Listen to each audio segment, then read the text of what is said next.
Are you considering selling your home and want to make sure you sell for the most amount of money? Of course you do. I mean, who wouldn't? In this video, we're going to talk about 5 ways that home sellers are losing money without even knowing it. So make sure you hit the subscribe button right now so you don't miss more videos about buying, selling, and investing in real estate.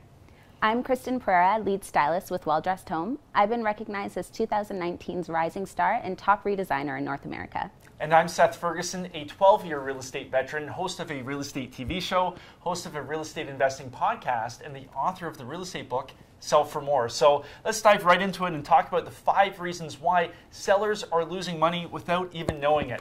So reason number 1 is bad staging. Horrible staging. And Kristen, over my 12 years of selling real estate, I've seen some pretty bad staging jobs. Oh, I bet. I've seen some myself. Cardboard boxes do not make dining chairs. But, you know, if you don't invest in professional staging, and it can actually hurt your sale, if it can devalue the house and you're not getting people excited about walking into that property. So really making sure that that is done professionally and doing it well, and making sure that you're highlighting those selling features, which a professional stager will do for you, is super beneficial. Yeah, and I found myself with some clients, they try and do staging on their own, but they have a biased opinion because it's their house. You almost need that third party to come in. Totally. You know, everybody has a real attachment to their own home and the way that they live. And one of the biggest things is that the way that you live and the way that you sell your home are 2 very different things. Take this living room setup.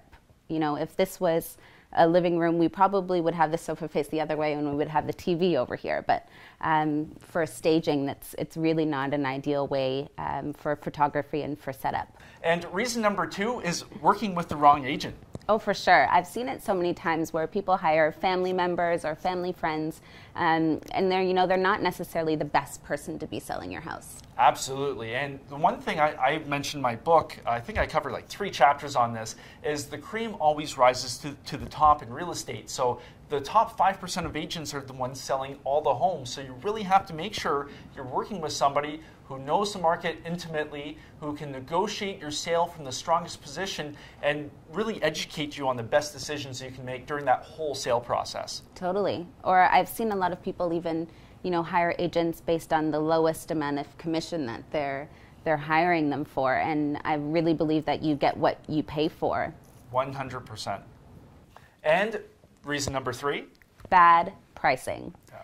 It doesn't matter how beautiful I make your home look. If it's not priced properly, it's not going to move. Yeah. Pricing is your number 1 marketing tool, so it's so important to get this right. And this kind of goes back to working with the right agent, because there are so many factors to take into consideration when pricing your home, where you are at in the market cycle, whether you should underprice slightly. Overpricing is never a good idea. No. But there are so many things that you should be taking into account. But pricing, number 1, the buyers will see the sticker price, and that will either get you more traffic or push people away. For sure. I've seen a lot of homes where, again, people are really attached and have that emotional attachment to their home and think that it's the most beautiful and it should be for the highest price. And again, no matter what we do, if it's priced too high, then nobody is going to value your home as much as maybe you have after living there for 20 years. That's right. You always have to take the buyer into account. And remember, the buyer is looking at other homes. Real estate is competitive. I always say it's like a beauty contest,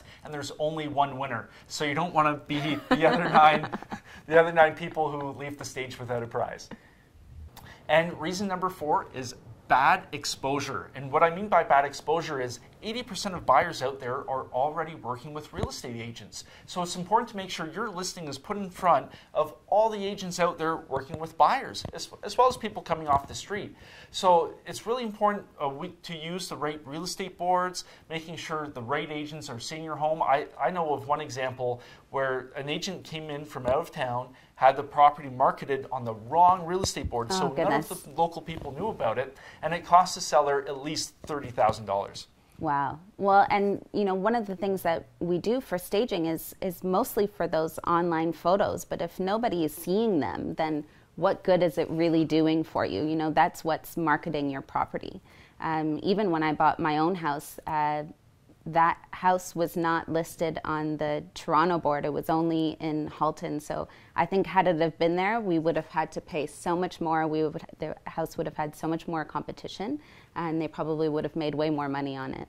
Yep, big costly mistake. But good for me. Okay, and the final reason that people are losing money in the sale of their home is the wrong renovations. Sometimes people do things that are a little bit too personal. Maybe it's to their taste or too stylized. One of the things that we address in our consultations is the best route to take, where to invest money, how to do those renovations, choose the colors for you counters, things like that. When you're selling your home, you want to make sure that it's being marketed to the widest audience possible. If you're making that too stylized, too trendy, you're really narrowing your pocket like this instead of to the most amount of people that are going to come to your house. And all we want to do is be able to drive traffic and create competition. Yeah, you really have to work with somebody who really knows the local market, because they know what the buyers are looking for. Yeah. And doing the right renovations, making those right design decisions are going to add up to money in your pocket when you go to sell.